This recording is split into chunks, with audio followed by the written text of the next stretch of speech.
Resumen imposible. Mati Colombati te ordena las noticias en un país imposible de resumir. Maldita suerte, una mirada crítica de una realidad absurda. Y ahí va, jueves 20 de marzo, el día siguiente en el que la casta levantó la mano y Milei ya tiene vía libre, camino allanado, cheque en blanco, como le quieran decir, para un nuevo acuerdo con el Fondo Monetario Internacional. El día después y las explicaciones de quienes levantaron la mano o se abstuvieron dejan más dudas que durante la sesión, realmente, ¿no? Vamos a repasar algunos testimonios de algunos diputados de distintos espacios políticos y también, por supuesto, la interpretación del gobierno de esto que han considerado como un triunfo, ¿no? Una especie de victoria política. Patricia Bullrich salió a decir que el acuerdo con el fondo va a significar mejores sueldos y más bienestar. Bueno. Así que si vos sentías que lo que te hacía falta era bienestar, sí. Esto que hablábamos, ¿no? Que estás sintiendo dolores en tu cuerpo, si necesitas, viste, vivir mejor, mejores sueldos. Si sos jubilado, también, quédate tranquilo, que Milei, dijo Patricia Bullrich, ni bien pueda va a pagar mejores jubilaciones. Bueno, perfecto. Así que todo, a partir de ahora tú va entonces Fran Fijat tenía razón. Vamos a ser felices. Lo de toda la vida con los acuerdos con el fondo, ¿no? Siempre fue así. Siempre sucedió de esa manera. Claro. Siempre fue de esa manera. También vamos a repasar qué pasa con Pablo Grillo. Hay buenas novedades. Abrió los ojos, contó su papá que está mejor. Hoy la CGT define la fecha de un nuevo paro, lo que sería el tercer paro general al gobierno de Milei. Y hay novedades en las elecciones del AMBA, elecciones porteñas y bonaerenses, algunas cuestiones allí para contar y repasar. Mientras tanto, amigos, amigas, dejan un like, un comentario y arrancamos a resumir. El gobierno está celebrando por estas horas el acuerdo con el Fondo Monetario Internacional. Lo celebra realmente como un gol, como un triunfo. Está desde ayer, viva la libertad carajo. Bueno, algunos se fueron un poquito más allá y como Fran Fijat dijo... hay FMI para rato, a lo que el gordo Dan le dijo, borra eso pelotudo.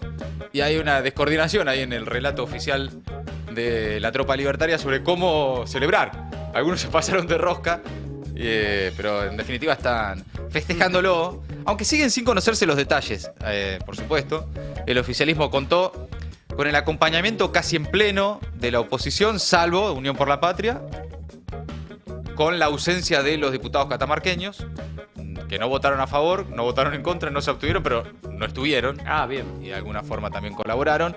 Y el voto en contra del Frente de Izquierda. Después todos adentro, ¿eh? Bueno, Martín Tetá se abstuvo, pero después el PRO, la UCR, la coalición cívica, parcialmente el espacio que lidera Miguel Ángel Pichetto, que votó a favor, todos, sumando el respaldo de diputados cercanos a los gobernadores de Salta, Misiones, Río Negro, Tucumán.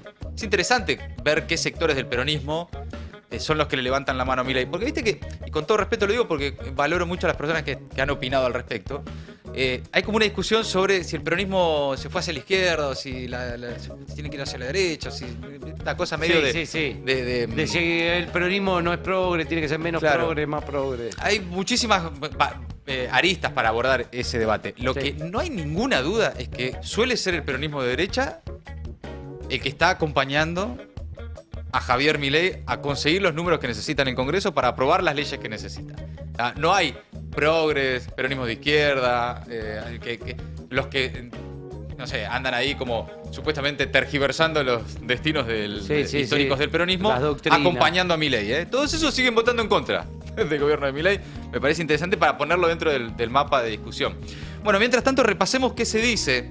Habló Juan Manuel López. Atención a esto, un intercambio que tuve esta mañana con Tenenbaum en la radio. Juan Manuel López de la coalición cívica. Ah, sí, me interesa. Dijo que es interesante en el cruce, en el ida y vuelta con Tenenbaum, dice un par de cosas interesantes que habla mucho del estado de situación del sistema político en la Argentina, que es, no hay alternativa posible, hay prejuicios con el Fondo Monetario Internacional, la coalición cívica. A ver.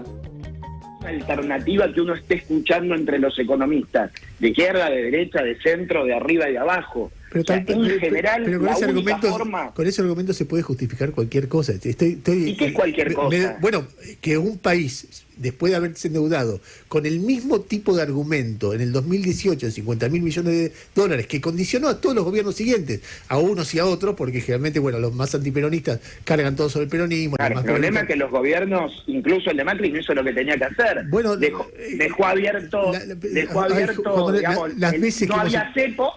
Las veces que hemos escuchado esto, yo te digo, no digo, a ver, yo entiendo ahora, un país que me encantaría que alguien encuentre, algún periodista encuentre la alternativa que está proponiendo algún. Pero yo estoy preguntando por la alternativa que vos estás apoyando. Es decir, yo no estoy preguntando por la única alternativa posible. Pero siempre dicen la misma pavada. ¿Qué querés que te diga? Ah, es la misma pavada. Pero sí, ¿cuántas veces lo escuchamos? Está bien. No, está bien. Si ese es el nivel de la discusión, Ernesto, yo no tengo más que decir, porque la verdad, sinceramente... retiro lo de la pavada. Que esté proponiendo alguien. Y tenemos un prejuicio con el fondo de lo que no pudo hacer la política. Macri dejó, Macri dejó que los capitales se fuguen, estoy diciendo que el propio fondo. A ver, no estoy... De la Rúa se quedó con la convertibilidad. Entonces, no estoy diciendo que el fondo sea malo, el fondo bueno. Obviamente, si un país va al fondo, el problema es del país, no del fondo. Y nadie ha ido tantas veces del fondo como Argentina. Sí, bueno, pero porque tenemos un problema nosotros. Bueno, está bien, pero cada vez que hemos ido al fondo aparecía el tipo que te decía no hay otra alternativa y contraíamos deuda, que el problema es el fondo y no el problema. Y en este caso, además, sin saber el monto. Bueno, ahí está, vuelve. Juan Manuel López, de la Coalición Cívica. Más allá de la chicana y de pedir que algún periodista le explique cuál es la alternativa, cuando en realidad eso se supone que debería resolverlo el sistema político, ¿no? Es más que los periodistas. No, chicos, la alternativa es por acá, pues. Sí, este es mi plan económico, claro. Pero viste, no hay alternativa posible. Es interesante hacia dónde... Tal vez incluso, te digo la verdad, a veces creo que en algunos casos, no hablo por Juan Manuel López, de verdad creen que no hay alternativa. No se les ocurre otra alternativa, no se les cae una idea. No se les cae una idea a los sectores hoy de la oposición, totalmente entregados. En algunos casos entregados, en algunos casos subordinados, en algunos casos comprados. Y en algunos casos, creo yo también, tienen los mismos promotores que Milei. Entonces, cuando a veces vos no terminás de entender cómo puede ser que algunos le voten todo al gobierno, no es necesariamente por, como te lo dicen después, hay que darle las herramientas o porque el funcionamiento institucional así lo indica. No, tienen los mismos promotores, muchachos. Claro. Este es un plan de negocios y los que necesitan esos negocios tienen a veces subordinados a dirigentes de distintos espacios, ¿no? Entonces, como sabemos muy bien, no es una novedad y no es solo durante el gobierno de Milei, hay varios muchachos que ubican huevos en distintas canastas. Y entonces después le atienden el teléfono de distintos lugares. Tienen una canasta de valores. Claro. De todas formas, te digo, más allá de que no se les ocurra creativamente ninguna otra alternativa, aunque sea que se les ocurra votar en contra de esto y que vaya una ley con un poco más de información, eso ya sería como para empezar bastante bueno. Sí, quería aportar un tuit de hace 2 días, cuando después que salió la declaración de Carrió afirmando que la coalición Cívica iba a acompañar al gobierno en esto, López tuiteó: en un país con instituciones económicas débiles siempre es mejor estar con el FMI. Claro. ¿Por qué creen que Néstor Kirchner se lo quiso sacar de encima? O sea, lo de Néstor Kirchner, pagarle al FMI fue prácticamente un acto de corrupción y estar con el FMI engrampado te da una cosa de confianza. No, bueno, obviamente las piruetas discursivas para justificar algunas cuestiones son casi parte de las sanas costumbres de la política, ¿no? Sí. Ahora, yo me parece importante empezar a ver, porque esto lo venimos diciendo hace rato también, que el gobierno de Milei es un plan de negocios. Sí. El negocio de muchachos, hay 4 o 5 muchachos que con esto están haciendo muy buenos negocios. Y que tienen a Milei como un subordinado. Y no solo a Milei. Si tienen a Milei como subordinado, también tienen diputados, también tienen senadores. Esto sucede, lamentablemente. No digo que todo, tampoco es un mensaje, viste, de la política está absolutamente vendida a los intereses corporativos. No toda. Pero gran parte de un tema político sí. Por eso a veces, razonablemente, vos tratás de razonar, che, ¿cómo puede ser? Lo que dicen, lo que hacen, cómo votan. Bueno, porque tienen los mismos patrones. Sucede. Y no es una novedad. Nicolás Massot explica por qué su abstención en este caso. A ver. ¿Por qué votaste en contra? Yo primero me abstuve, no voté en contra. Tenés razón. Me abstuve. ¿Y por qué me abstuve? Por 2 motivos. En primer lugar, porque estoy de acuerdo con que se negocie. Estoy absolutamente en desacuerdo en que el presidente Milei haya decidido sostenidamente ir por la banquina. Es decir, yo estoy de acuerdo que vayamos a Mar del Plata. Estoy de acuerdo. Estoy de acuerdo en la desregulación, en el fomento de la iniciativa privada. Estoy de acuerdo en la necesidad de desinflacionar rápido y en encontrar el equilibrio fiscal. Por eso, eventualmente con algunas críticas y cambios, voté la ley bases, sostuve el DNU 70, digamos. Me parece que la tarea que está haciendo Federico Sturzenegger es la más importante del gobierno en términos de desregulación. Eso va a quedar para el largo plazo. Digo, hay muchas cosas que yo acuerdo. Por eso en la alegoría, estoy de acuerdo en que vayamos a Mar del Plata. Pero a mí me gusta ir por la autovía 2, pagando peaje, respetando los límites de velocidad, porque quiero llegar. ¿No? No me gusta ir por la banquina poniéndome de frente a todos los conos. Pero está buena la metáfora. ¿Por qué va por la banquina? Bueno, pero Luis, cuando vos decidís taxativamente vivir sin presupuesto, te estás arrogando la principal potestad de la Cámara de Diputados de origen y del Congreso, que es la priorización del gasto. Este problema de los jubilados no estaría hoy acá si Milei, en vez de esconder el presupuesto, cuando había alguna representación genuina que le decía, presidente Milei, por supuesto que hay que tener un presupuesto equilibrado. Basta de déficit. Bueno, hay palabras más, palabras menos, metáfora de acá, metáfora de allá. Lo que está diciendo Massot es, nosotros tenemos el mismo objetivo que Milei, ¿no? Queremos llegar a Mar del Plata, significa eso. El tema es cómo. La verdad es que entonces las diferencias a veces son de formas. Sí. Pero vos después de verdad los tenés que escuchar diciendo, no, nosotros en realidad pensamos un modelo de país que... No, muchachos, quieren los dos llegar al mismo lugar. Solo que, como dice Massot, unos van por la banquina, el otro quieren pagar los peajes, como sea. Pero el objetivo, el proyecto político y el proyecto de país es el mismo. Claro, pues hay matices políticos, de forma, de espacios, si le dieran un punteo con el peor acuerdo posible, infinita tasa de interés, una cantidad de condicionalidades que están malas para Argentina, según dice Massot, lo votaría. Porque como lo respetaría las formas. Claro, como lo sabe. Eso sería ir por la autopista. Claro. Y pagando los peajes y respetando los semáforos y la velocidad y demás, ¿no? Bueno, habló Germán Martínez también, pasamos ahora al bloque Unión por la Patria. Tiene una bomba hoy, dijo que directamente está convencido de que Milei va a incrementar su carácter autoritario y, bueno, y algunas cositas más, a ver. Sí. Yo estoy convencido de que Javier Milei va a incrementar el carácter autoritario de su gobierno, lo viene demostrando todas las semanas. Creo que en su plan puede llegar a estar, ayer yo lo dije, en alguna noche de alcohol o de sexo, puede ser que el presidente de la Nación decida, por ejemplo, intentar cerrar el Congreso, ¿no? Pero lo que está diciendo, sí, pero ¿en qué te basás para decir eso? En todo lo que está haciendo. O sea, vos sentís que va raspando de a poquito la Constitución. Todo el tiempo, y necesita un Congreso deslegitimado ante la sociedad. Y todo lo que está pasando con estos escándalos, principalmente en los últimos 15 días en la Cámara de Diputados, guarda que no tengan el objetivo de crear las condiciones de falta de legitimidad de uno de los poderes del Estado para que otro de los poderes del Estado, el gobierno, decida cerrarlo. Bueno, ahí estaba Germán Martínez, hace referencia a los escándalos que estuvimos viendo, a veces provocados, ¿no? Como los de la semana pasada, con Almirón yendo a buscar a Sago, bueno, lo de ayer también, viste, que los audios de acá, los audios de allá, todo generaron un gran escándalo para, bueno, según considera Germán Martínez, deslegitimar, desprestigiar al Congreso, que por cierto también hace lo suyo para lograrlo, ¿no? Como que a veces ni siquiera hace falta condicionarlo para que se desprestigien. Bueno, lo de la noche de alcohol y sexo no sé a qué se refiere. ¿Quién no ha tenido alguna de esas noches y sin embargo no quiere cerrar el Congreso? La verdad que no. No sé. La verdad que no sé.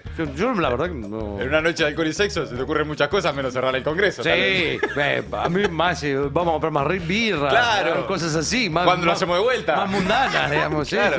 Muchas cosas más normales, digamos. Sí, en ese sentido. ¿Por qué meterse con el Congreso si la está pasando tan bien? Claro, baja un poco la luz que me está molestando. Bueno, en fin. Hablando de Sago, escándalos y demás, habló esta mañana acá con Ari Lijalad en El Destape, vuelvo a ese, y sigue sin poder explicar, el jefe del bloque Movimiento de Integración y Desarrollo, ex jefe del bloque de La Libertad Avanza, ahora parece que va con el PRO en la ciudad de Buenos Aires para enfrentar a los libertarios, deja en claro una vez más que votaron sin conocer detalles ni siquiera cuánta plata va a llegar a la Argentina.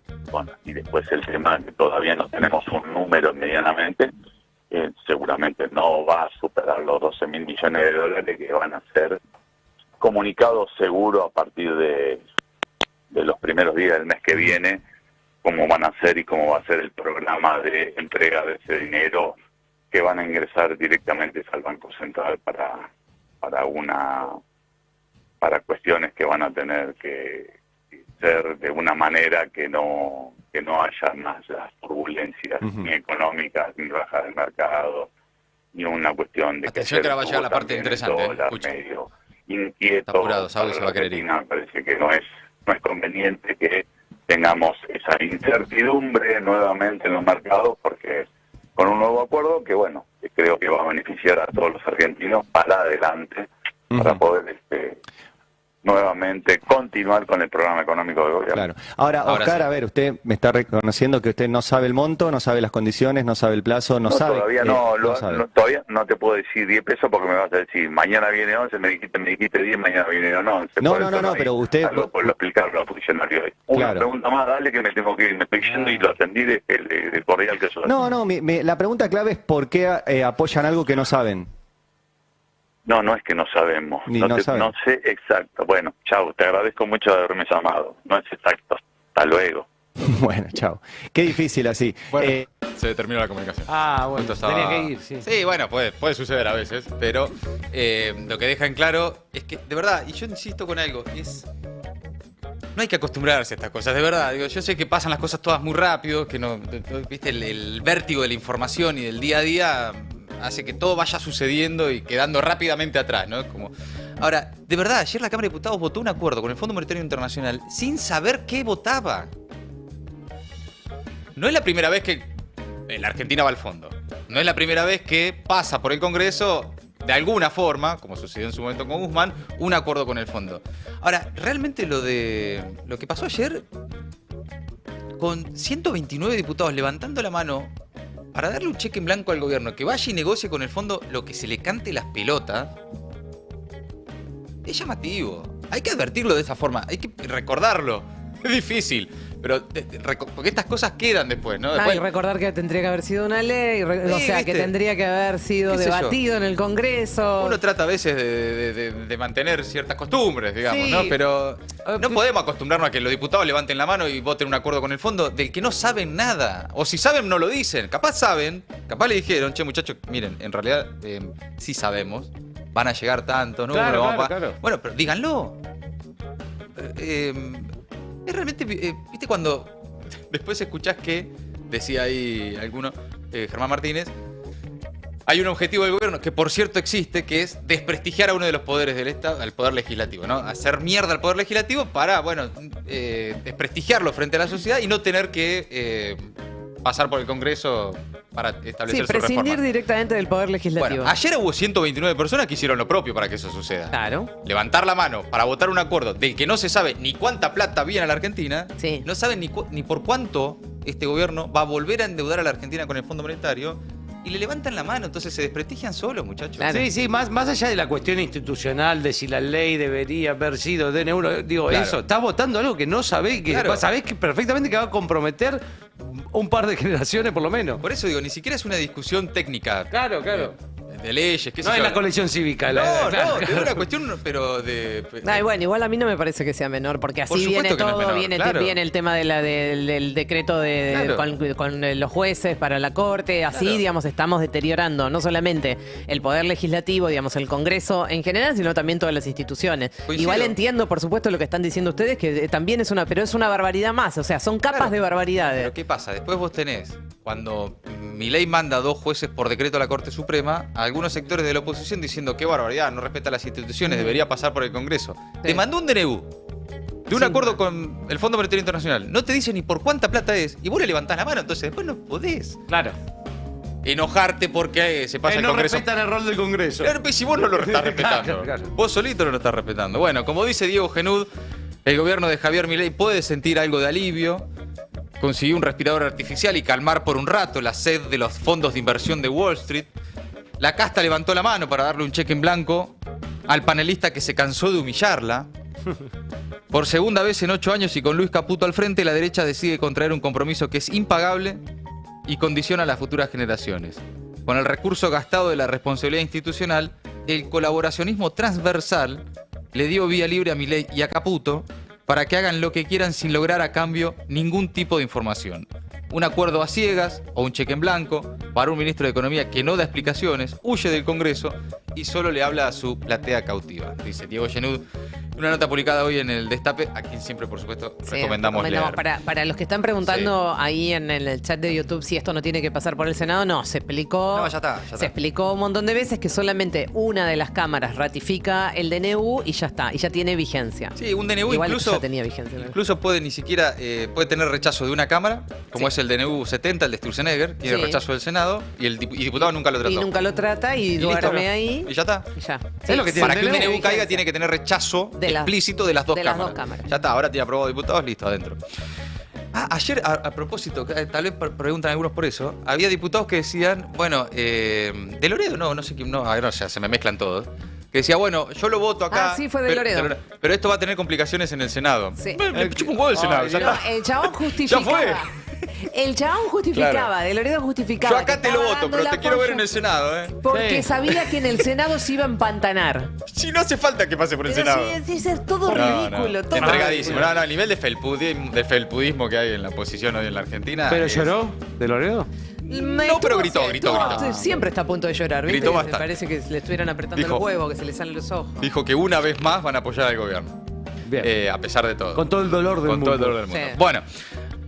Veamos la reacción del gobierno también. Bueno, por supuesto, inmediatamente después de la aprobación, ya mostrábamos ayer la celebración de Toto Caputo, Milei y Karina Milei, la tag face y pulgarcito para arriba, viva la libertad de carajo, etcétera, etcétera. Bueno, la que fue un poco más allá es Patricia Bullrich, que siempre va un poco más allá en general. Sí. Y ayer al final del día habló, bueno, por un lado sobre el operativo, dijo que fue un gran día para el gobierno, que si a las fuerzas no las agreden, las fuerzas actúan en paz. Como, bueno, si no lo molestan, no te molestan. Es exactamente al revés, Pato. En general es al revés, pero bueno. Y que el acuerdo con el FMI va a significar mejores sueldos y más bienestar. Que es lo que siempre pasó con los acuerdos con el Fondo Monetario Internacional en la Argentina. Automáticamente después, más tardar unos días. ¿Cuánto puede llegar a tardar? Más tardar unos días. Hay más bienestar, mejores sueldos. No, y después nos preguntamos por qué no duele el cuerpo. Porque yo estoy cansado, jefe. Estoy cansadísima de escuchar esto todo el tiempo. No, pero yo propongo que lo escuchen, le presten atención, porque también dice en un momento, sobre el final, habla de 3 triunfos del gobierno. Uno de los triunfos del gobierno fue evitar que el tema jubilados vuelva a pasar por el Congreso. La última vez que la oposición había logrado algo en ese sentido, ¿se acuerdan?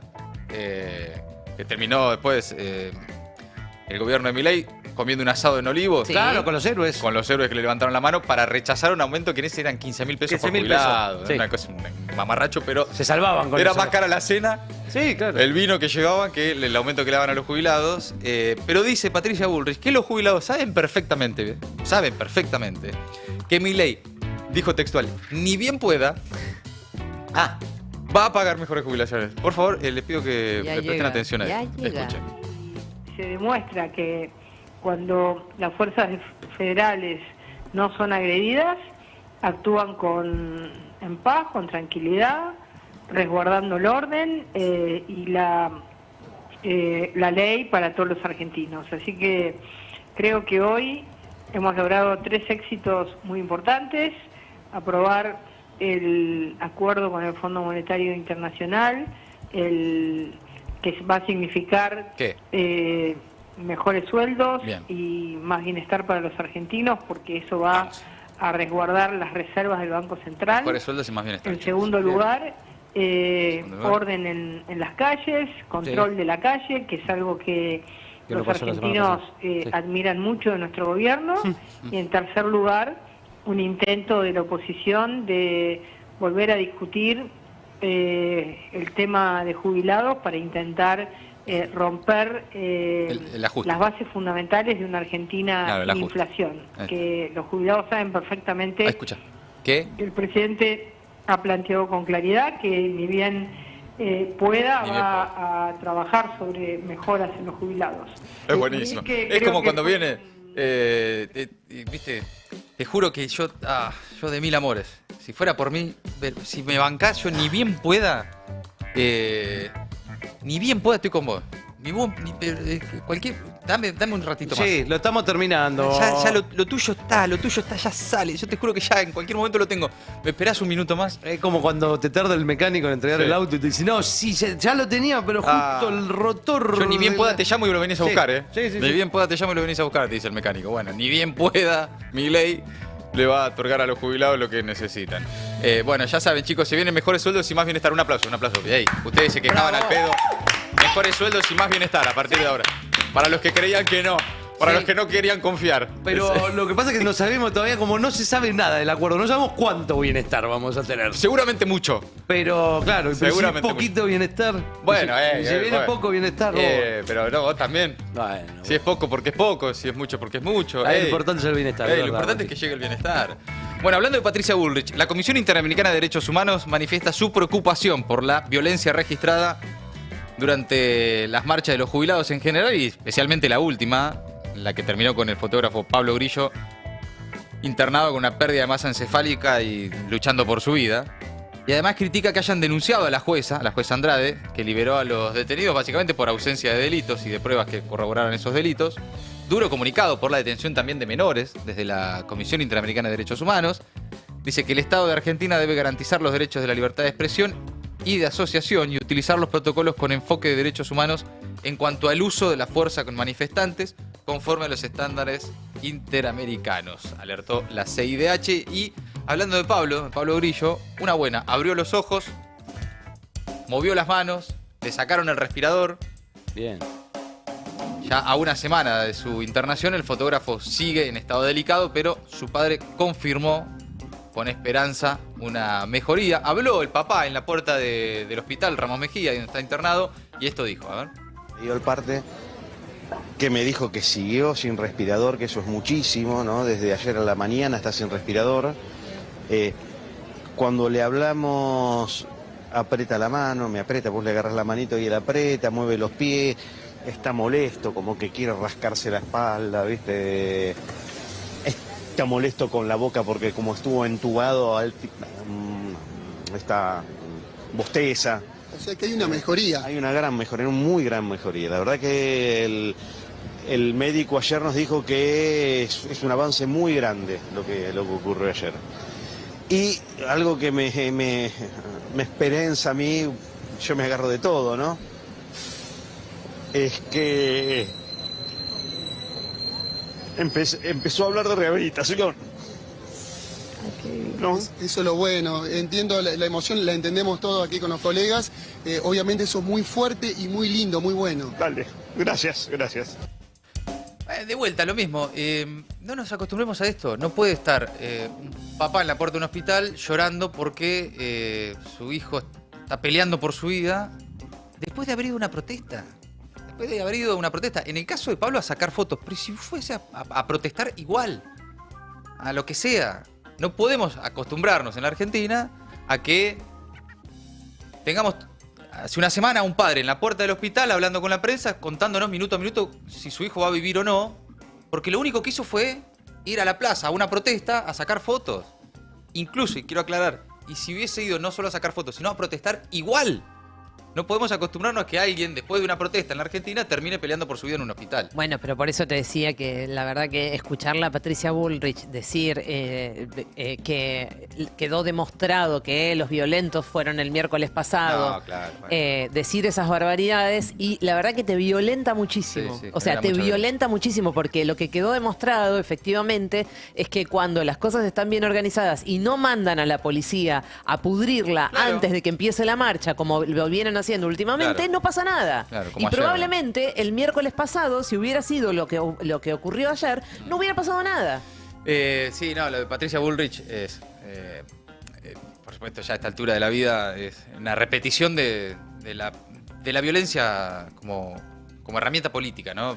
Desde hace varios años ya. Pero en los últimos días vimos toda su crueldad desparramada, además, ¿no? Desatada totalmente.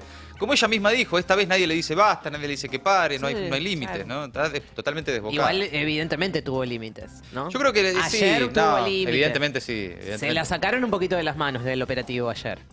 Sí. Y nada, vuelvo a la forma hacia el fondo, que ni siquiera las formas cuidan, digamos, que todavía el gobierno nacional no se comunicó con la familia de Pablo Grillo. Recién vi una declaración de Adorni diciendo que el diálogo se cortó porque el padre de Pablo Grillo involucró a Patricia Bullrich, que está muy involucrada, es la jefa del operativo. Claro. Pero eso pasó un día más tarde. O sea, digamos. La culpa es del padre de Pablo Grillo que dijo eso de Patricia Bullrich, y por eso el gobierno no se comunicó. Realmente dice, el diálogo se cortó, nunca se empezó el diálogo, además. Bueno, hablando de calles, conflictos, posibles fechas. La CGT pone la fecha. Hoy, reunión del Consejo Directivo de la CGT. Esta tarde se va a definir la fecha de un nuevo paro nacional. El tercero. 8 no. No, el 8 final, no. No sé quién tiró lo del 8 igual, ¿eh? Ah, sí, fue una joda y quedó, no sé. No sé por qué tiraron lo del 8, pero no se sabía muy bien al respecto que vaya a haber efectivamente un paro el 8. Siempre se habló del 10. Se dijo antes del 10. Sí. Y bueno, evidentemente el paro muy probablemente sea el 10. Hay, sí, definitivamente una decisión de algún sector de la CGT, por las razones que sea, de profundizar o de cambiar el ritmo. No de profundizar porque no estaban profundizando, pero de cambiar el ritmo en su relación con el gobierno. Arrancaron con un paro en enero, recién asumido Milei, 2 paros generales le habían metido en el primer año de gobierno. Después hubo evidentemente un cambio de ritmo también, otra estrategia, empezaron más a conversar, a negociar, a tratar de llegar a otro tipo de acuerdos, etcétera, y ahora algo está sucediendo. ¿Qué es lo que está sucediendo? Bueno, varias cosas. En principio que el gobierno está pisando las paritarias. El gobierno te habla de la libertad, de acuerdos entre privados, las partes libres resuelven como quieran, pero si tu sindicato intenta firmar una paritaria por arriba del 1%, no te la firma el gobierno. Por lo tanto, no te la aplican. Pisar las paritarias, algunos temas con las obras sociales. Y a mí me dijeron también, yo charlé con algunos dirigentes, que lo del miércoles de la semana pasada, esa brutalidad de Patricia Bullrich, en algunos dirigentes activó ya, muchachos, un aviso a los que son más negociadores, más dialoguistas, y muchachos, ya, ¿cuántos más? Dentro de una estructura que tiene distintas posiciones, distintas estrategias. Bueno, los más dialoguistas fue como dijeron, bueno, evidentemente vamos a tener que hacer algo. Desde la izquierda te dicen, nada, en realidad es un falso paro para descomprimir una tensión que hay por abajo. Bueno, como sea, las razones de la medida de fuerza sobran, la verdad. Sí, está sobran. Claro. El tema es, bueno, después habrá que definir más en términos estratégicos cuál es la fecha. Se habla de una movilización el 9 de abril y un paro el 10 de abril. El 9 de abril es miércoles, movilizar con los jubilados. Con los jubilados y parar al día siguiente. Parar al día siguiente con paro de transporte, ¿viste? Que si no es con paro de transporte, también. Claro. Por lo menos en el área metropolitana de Buenos Aires y la UTA se siente distinto. Y bueno, veremos. Fernández, ¿cómo está? Y la UTA Fernández. Vamos a ver, veremos. El otro día estuvo Héctor Daer con Pedro en Gelatina y Pedro le preguntó por esto que sucede, que es, che, loco, la CGT, ¿qué pasa? No ponen fecha, ¿dónde está la CGT? Bueno, algo de esto respondía Daer esta semana. Hay como cierta distancia con la CGT, ¿no? Una cosa de chicana tuitera de por qué no está la CGT el miércoles en el reclamo de los jubilados. ¿Qué tenés para decirle a esos sectores que son opositores a Milei, que son compañeros, que deberían encontrar en la figura de la CGT por lo menos un sostén y que hoy tienen tanta bronca? Que hay que tener claro que no se puede ser un libre pensador en la vida. Hay que tener una táctica y una estrategia clara para construir poder, para consolidar el poder, para ganar las elecciones, que las vamos a ganar, ¿no? Y gobernar para transformar la Argentina. No hay que ser testimonial en la vida. Lo que no hay que hacer es confundir el enemigo o el adversario. No hay que confundirlo. Hay que tener en claro hacia dónde se camina. Y cuando los objetivos son superiores, hay que pensar en esos objetivos superiores y no en los matices de interpretación o de ansiedades que a veces tenemos todos en la política. Bueno, ahí la postura de Héctor Daer. Yo entiendo, y debe haber también muchos de los oyentes del Destape que le caen más fácilmente a la CGT que, por ejemplo, al PJ. Sí. O a, qué sé yo, a la conducción de Cristina, por alguna cosa. El otro día estuvo Parrilli, habló acá con Mariano Martín. Mariano Martín le preguntó, che, ¿por qué no están convocando? ¿Por qué no va? Con los jubilados. Con los jubilados. Y Parrilli dijo, porque es una movilización sectorial, como fueron las universitarias. Sí. Yo creo que está bastante extendida.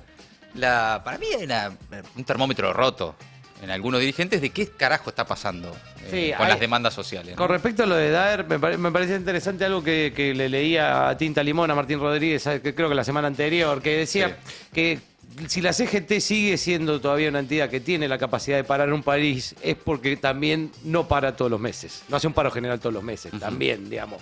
Que tienen para resguardar ese poder, digo, si Dios un paro general por mes pierde así. Claro.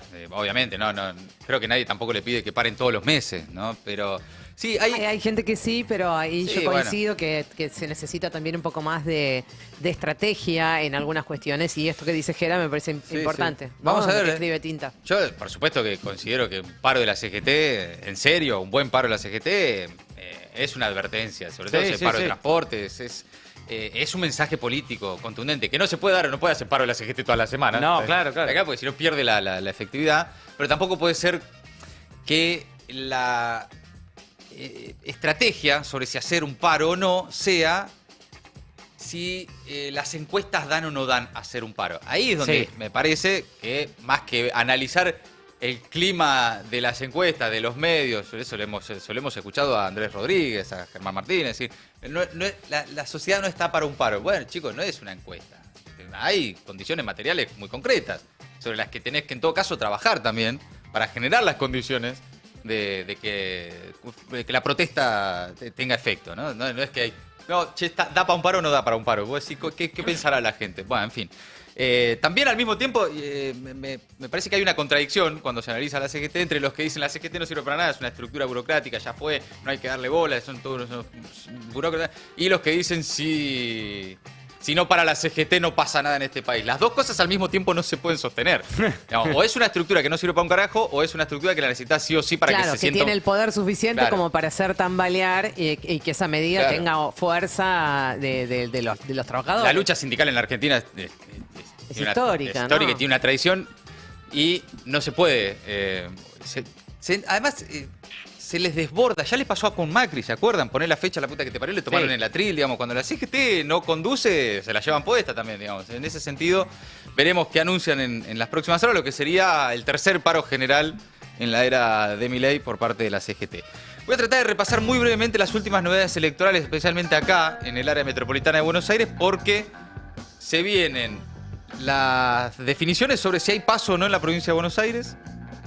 Y ya cerraron las listas y las alianzas en la ciudad de Buenos Aires. En la provincia de Buenos Aires se cayó la sesión para suspender las PASO y por falta de acuerdo en Unión por la Patria. No hubo quórum. ¿Cómo? Hablando de falta de timing. ¿Viste? Porque a veces cuando se hablas nos rompió el termómetro, de los termómetros rotos.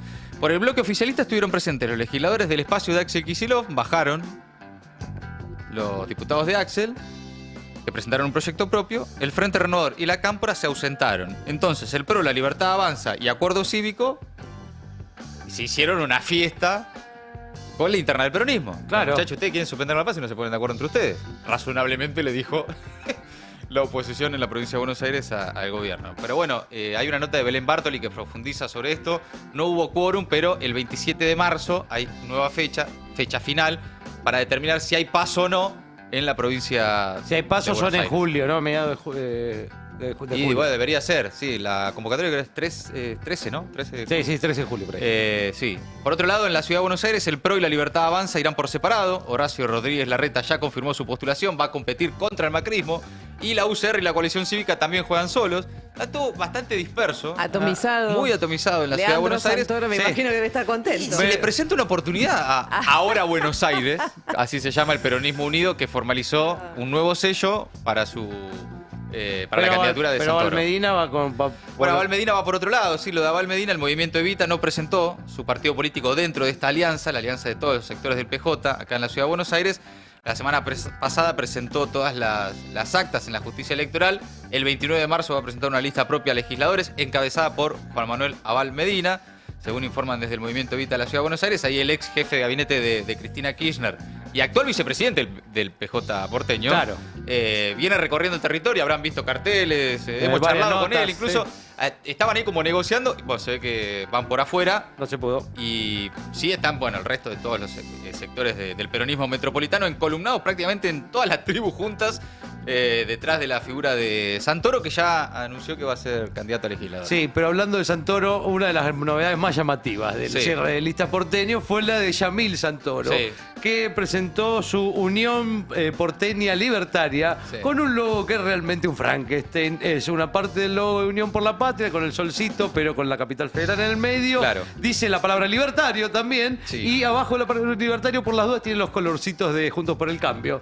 También. Así que armó Yamil Santoro. Está viendo es como un collage de todos los espacios políticos que hay en la ciudad. Un poco de todo. Un poquito de todo, a ver si alguien se confunde. Me parece que apuesta a la confusión de boleta en el cuarto oscuro. Eso apuesta. Pero Santoro, ese logo, y dice, bueno, lo voto a Santoro. Sí, en realidad también me parece que no va a llegar eso a suceder. Lo que yo creo es que lo que está buscando Yamil Santoro por estas horas es justamente que ser noticia y que la justicia electoral le prohíba razonablemente usar un logo y un nombre que tiene absolutamente incluidos a todos los espacios políticos de la ciudad. En un momento le van a decir, che, flaco, no se puede esto. Y saldrá a decir qué barbaridad, cómo puede ser, que no me permitan, etcétera, etcétera, ¿no? Bueno, mientras tanto, el fin de Juntos por el Cambio también, porque el PRO y sus ex socios van cada uno por su lado en la ciudad. Interesante ese mapa, ¿eh? ¿Cómo quedó? Lo decía, UCR coalición, sí, solo. Por separado. Larreta por un lado. Larreta, claro. Macri va a presentar un candidato propio. El PRO, específicamente. Bueno, y es un año electoral interesante para rearmar el Congreso del que venimos hablando, ¿eh? Va a estar bueno eso, porque ¿qué tipo de Congreso queda conformado? La Libertad Avanza espera definitivamente, incluso en el peor de los casos, para el próximo Congreso tener más diputados y más senadores, porque incluso haciendo una mala elección va a tener más legisladores. Pone en juego, por ejemplo, 8 bancas en diputados. Para que se den una idea, el PRO renueva 22, la UCR renueva 14 y los aliados que tiene el oficialismo en distintos bloques renueva otros 12. Entonces, muy probablemente lo que suceda es que incluso, vamos a suponer, hace una mala elección, cosa que yo no creo que suceda, pero vamos a suponer que hace una muy mala elección. Incluso haciendo una mala elección, por lo poco que tiene, va a tener más diputados y más senadores en el próximo Congreso, ¿no? Va a ampliar, va a aumentar su representación. Lo que sí después hay que ver a costa de qué, ¿no? Puede ser que amplíen las butacas violetas comiendo butacas de los que hoy ya votan a favor. Claro. Es como confirmar, ¿no?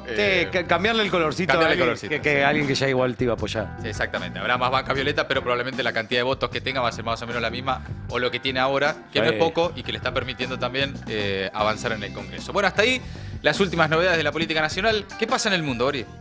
Vamos a viajar con un solo destino, Medio Oriente, donde decenas de miles de personas se movilizaron este miércoles en la ciudad de Jerusalén para exigir el fin de la ofensiva militar en Gaza, que ellos llaman guerra, que nosotros desde acá llamamos genocidio, porque de esto se trata, para exigir también el retorno de los rehenes que quedan en la franja. Son todavía 59, algunos ya fallecidos, otros con vida.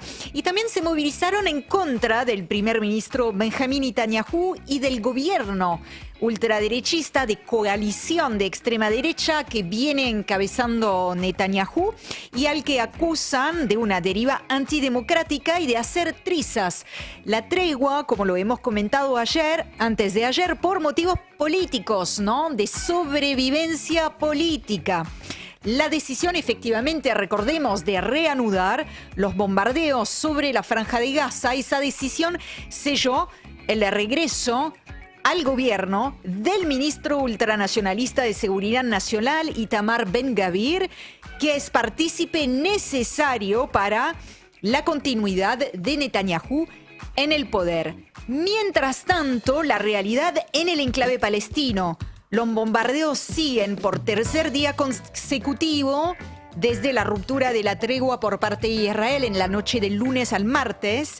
El ejército lanzó además este jueves, según anunciaron ellos mismos, una nueva operación en Gaza hacia zonas del norte, que son regiones que habían sido desalojadas durante la tregua. En conclusión, el comisionado general de la Agencia de la ONU para los Refugiados Palestinos, la UNRWA, que se llama Philip Lazzarini, dijo: tememos que lo peor esté todavía por venir. ¿Peor que esto? ¿Hay algo peor? Sí, hay más. Puede haber peor. Podría haber peor. espera el fin del mensaje y te voy a decir qué es lo que se viene. Tememos que lo peor esté por venir. Bajo nuestra atenta mirada diaria, los gazatíes viven una y otra vez su peor pesadilla. Un sinfín, dice en su mensaje, de suplicios inhumanos. ¿A qué apunta todo esto, Mati? El hecho de que Israel haya reanudado los bombardeos, los ataques, las operaciones terrestres, este mensaje que alerta sobre lo que está sucediendo y que lo peor tal vez estaría todavía por venir. Bueno, todo apunta que estamos en la antesala de una limpieza étnica a gran escala. Limpieza étnica ya hubo, ya hay una en curso. Acá estamos hablando de lo que el propio Donald Trump viene poniendo en la mesa, la posibilidad de vaciar por completo la franja de Gaza. Fíjense, lo dijo, pero sin rodeos, Israel Katz, que es ministro de Defensa de Israel, en un mensaje dirigido a las y los palestinos. Sigan el consejo del presidente de Estados Unidos, dice él. Devuelvan a los rehenes y expulsen a Hamas y se les abrirán nuevas opciones, incluyendo la reubicación en otras partes del mundo para quienes así lo deseen. La alternativa, concluye, es destrucción y devastación total. Amigos, amigas, hasta ahí entonces el resumen imposible de Maldita Suerte. Maldita Suerte. Maldita Suerte. En El Destape 1070.